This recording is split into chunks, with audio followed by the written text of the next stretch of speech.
monstrous blog post where we're going to talk about the next Horseman, which is going to be Red Hulk. We're going to talk about all of the Scourge teams needed to unlock him. There's 3 of them. There's 2 of them announced in this blog. We're also going to talk about Abomination and Brawn, or some people know him as Amadeus, and so much more. Plus, Morgan Le Fay event is coming back around for if you don't have a 7-star on her yet, you can play in the event that's going to be starting in 5 days. This is one of the largest blog posts I've seen in a minute. A lot to go through here. Let's get into it. Gamma Smash, the Gamma team. Try not to rip your shirts with excitement and get ready to meet a squad of Gamma radiation infused heroes and villains who will not disappoint in the category of smash everything in sight. The new Gamma Raid team will wreak havoc in war with their seamlessly endless max health regeneration and impressive damage. You'll get exactly what you would expect from a team with more than one version of the Hulk. The full Gamma team, 5 characters, will be required to eventually unlock the mighty Apocalypse. And I just want to point out that Hulk is also a member of the Wave 1 Avengers. That will be important in a moment. So let's dive in and discuss the essential details. The next War Horseman, Red Hulk. Some people refer to him as Rulk, but we're just going to call him Red Hulk for now. Leading the charge of the Gamma team is the War Horseman, Red Hulk. While we aren't revealing his kit today, we do want to tell you about a brand new ability coming to the game for the first time, Battlefield Effects. Because of the long-lasting effects of gamma radiation, Red Hulk will be able to inflict new visual effect that even persists after death. I do not know what that means, but we're going to find out. Then, for the War Scourge event, the 2 final traits for difficulty 5 on nodes 5 and 10 have been revealed, and that is going to be Ravager and Wave 1 Avenger. And previously, they announced that Heroes as Guardians was going to be a part of that list as well. So I did a poll here on chat, and I want to talk about it, and because I don't know if this is the right question. What 3rd Scourge team are you be upgrading first? And overwhelming people talked about upgrading Hero as Guardians. We got Ravagers and Wave 1. But I want to say that it's probably going to be some sort of hybrid team, and there's no rush to doing this today or upgrading anybody now, because if we look at the last Scourge event, Young Avengers was dominant with for me, I barely used Inhumans and A-Force at all. But there are individual characters that we can talk about in the Ravagers. Ravager Stitcher is an amazing plug-and-play healer. Yondu has some merits. Wave 1 has Iron Man, which is going to be used in the 4th Scourge event. And also, Wave 1 also has Hulk, which is going to be used to unlock Apocalypse. So, you're going to probably be upgrading Hulk anyways. So, my best guess is that this event is probably going to require some sort of hybrid team. So, what I'm trying to say here is there's probably no rush to do any of these. But for my initial polling of Twitch chat, most people are most optimistic about upgrading their hero as Guardians to use them in this Scourge event. Let's move on. We'll have more information on Red Hulk, Battlefield Effects, and the War Scourge event in the near future. But for now, let's meet the rest of the team. We're going to get into Abomination. We're going to skip his history and go right to the part that matters in-game. Abomination is a global brawler who can apply stun and defense down. He gives the Gamma team Drain, more health, flips positive effects on his enemies, and hits hard. Beside his damage dealing, also applies debuffs, crippling them before they giving them their final smash. Of course, like the rest of his team, he heals every turn, making him especially tanky. With Gamma allies, he gains 30% focus for each Gamma ally, making his status flips and debuffs very hard to resist. Here are his traits. Villain, Global, Bio, Brawler, Gamma. We're going to go to the passive and we're going to work up. Grotesque Rage. On turn, heal self for 20% of this character's max health. On turn, flip 1 random positive effect on all enemies with any positive effects. Gain 30% max health. Gain Drain. Gain Focus for each Gamma ally. And then Gamma allies will not only gain max health, but they'll gain Drain. Now, let's go to his ultimate Pulverize, which energy cost is 4-4. Attack primary target for 600% damage and flip all evades and deflect and apply defense down and stun. That seems to be a theme here on this kit, is defense down. On this attack cannot be blocked or dodged. On war defense, this attacks the enemy for the highest focus instead of the primary target, ignoring taunt. So that there is not really like a war defense buff. That's just a targeting mechanic. So far in his kit, it looks like this can work not only on offense, but as well as defense. Doesn't look like it's weighted one way or the other. Deafening Clap, energy cost 4/4. Attack all enemies for piercing, clear defense up, and apply offense down for 2 turns and defense down for 2 turns. Gain extra focus against targets with defense down. Looks like all of his abilities apply defense down.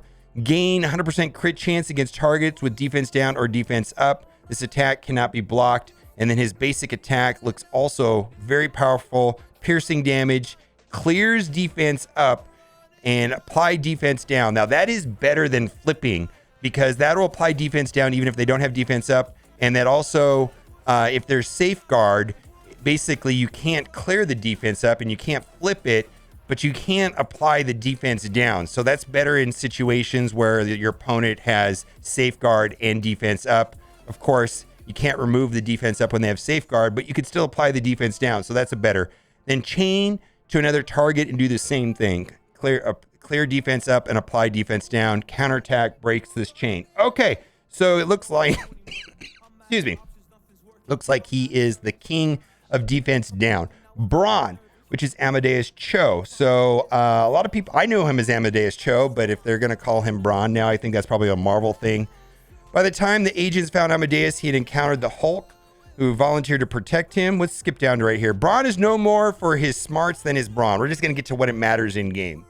He uses this heightened intelligence to support his Gamma allies in Marvel Strike Force by clearing positive effects on enemies, increasing max health of Gamma allies, and applying offense down with his special ability. He's a true support, so he's going to be support on the team by assisting injured Gamma allies with speed bar, regeneration, clearing heal block, giving offense up, applying death proof.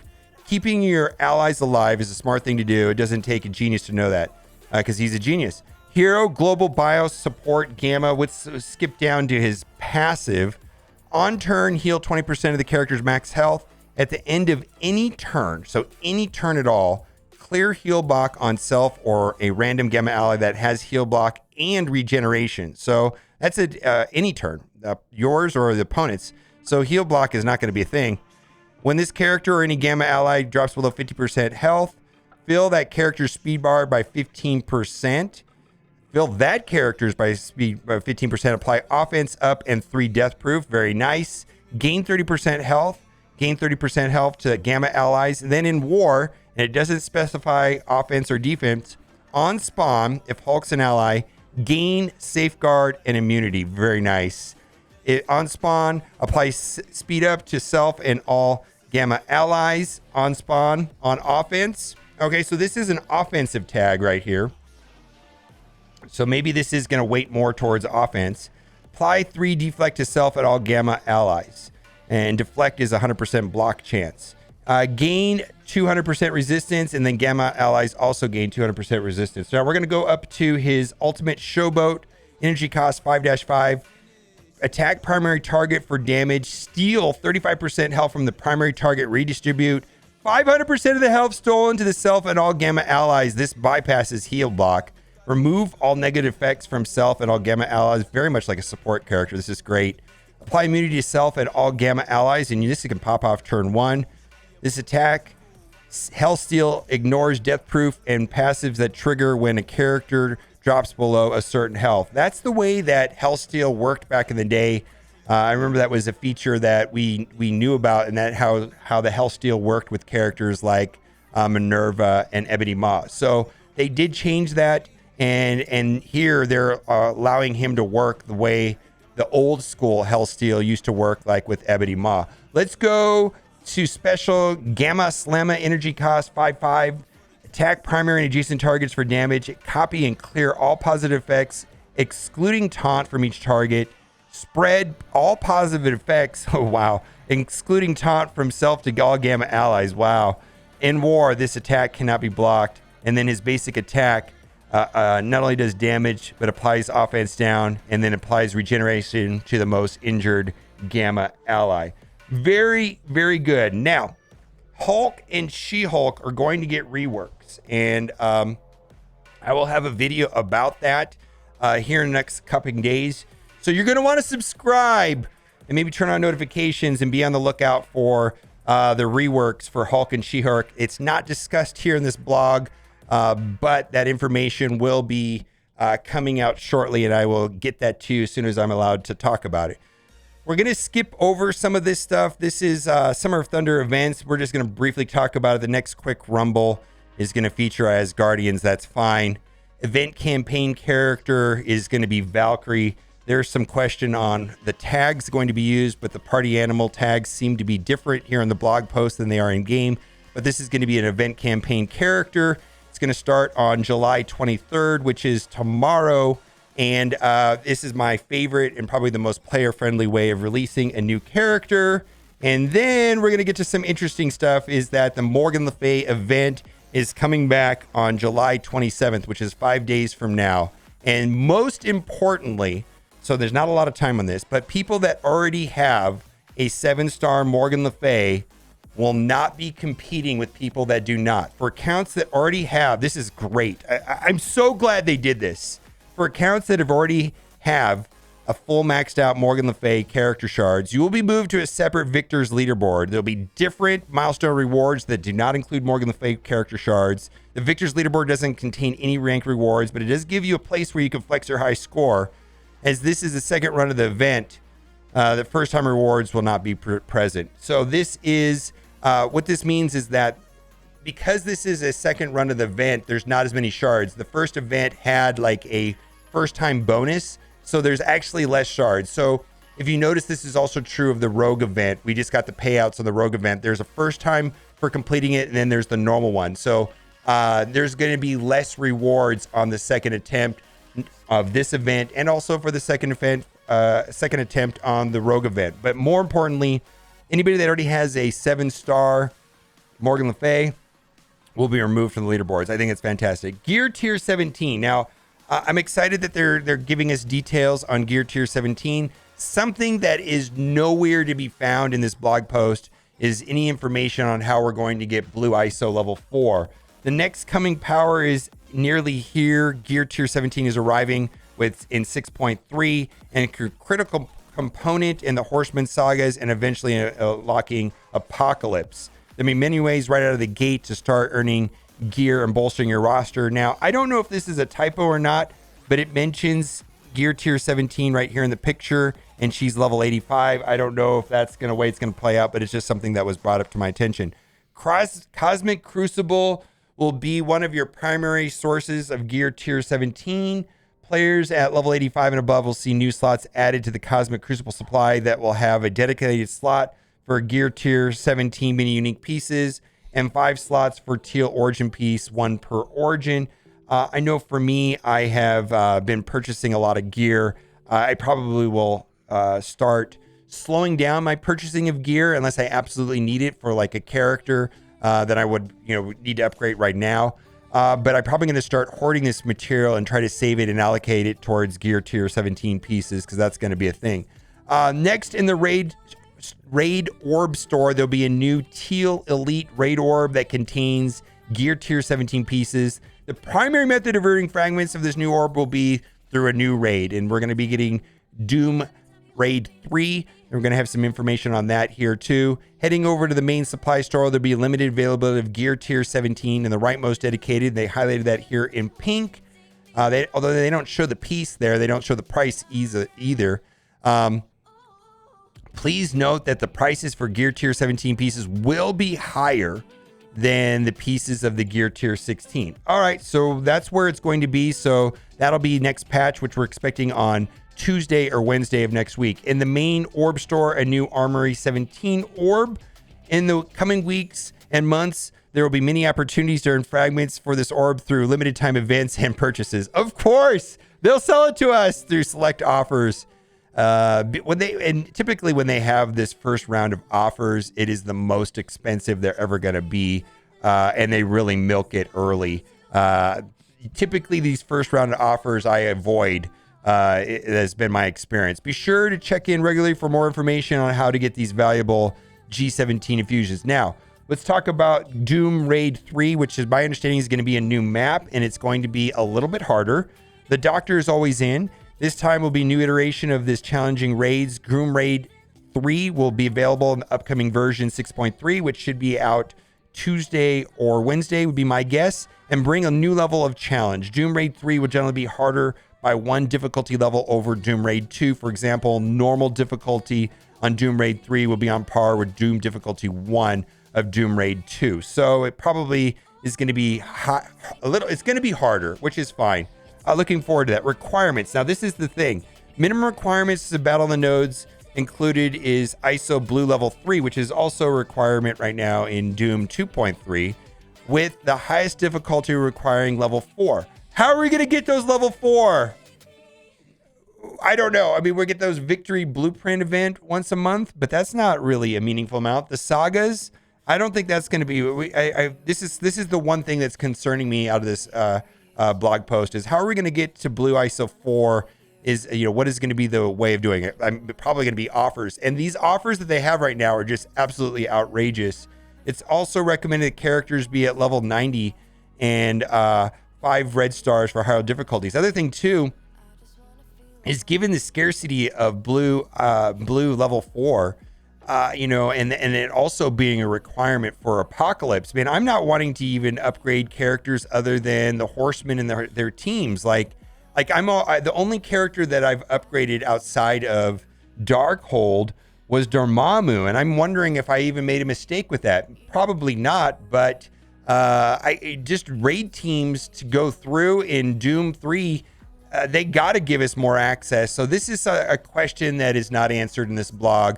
Maybe we'll get more information as time goes on. Rewards. New rewards include fragments for the new forthcoming Teal Elite Orb, which contains gear tier 16 and 17 mini unique pieces. When this feature launches, it is anticipated players will earn fragments based on the completion rate. And then there they spell out what the rewards are going to look like. Reaching 30% completion on higher difficulties will reward additional Teal Elite Orb fragments. Additionally, purple ability materials are being added as rank rewards in previous versions of Doom raids. Okay, Doom 3 will also reward purple ability materials. Those have been a little more scarce than they needed to be. Cosmic Crucible League. So this has been awaited. They kind of have a system right now called divisions, but hopefully it's going to be more clear on how this is going to work going forward.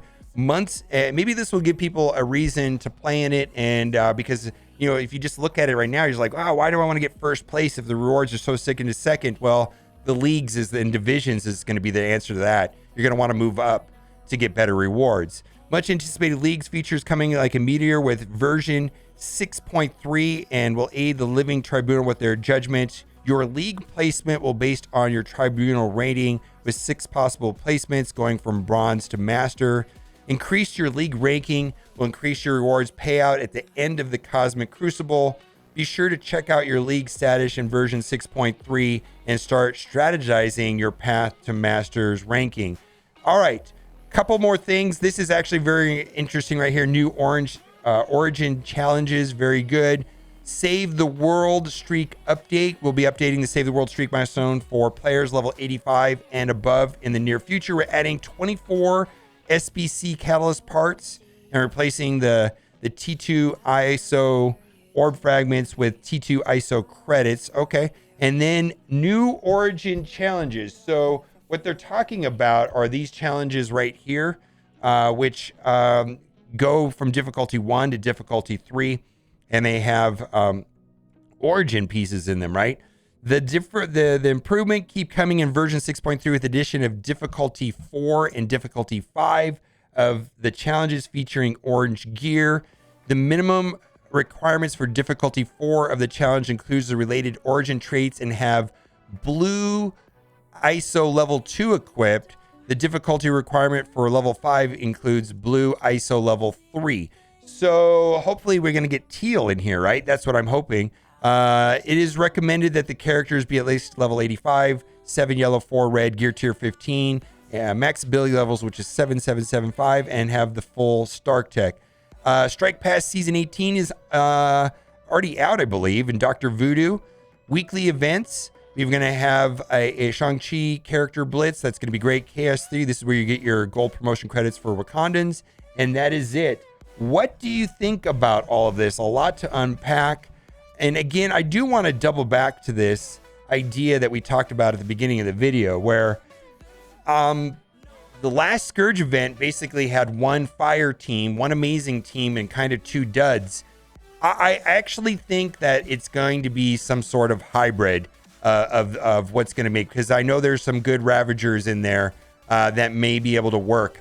But, you know, just take this information here with a grain of salt, and, you know, maybe start hoarding resources and invest them when we have a Dorky Dad video out there, how to beat the Scourge and what teams use. I don't know, or until there's just more information available. Let me know what you think in the comment section. And as always, thanks for watching and keep on gaming.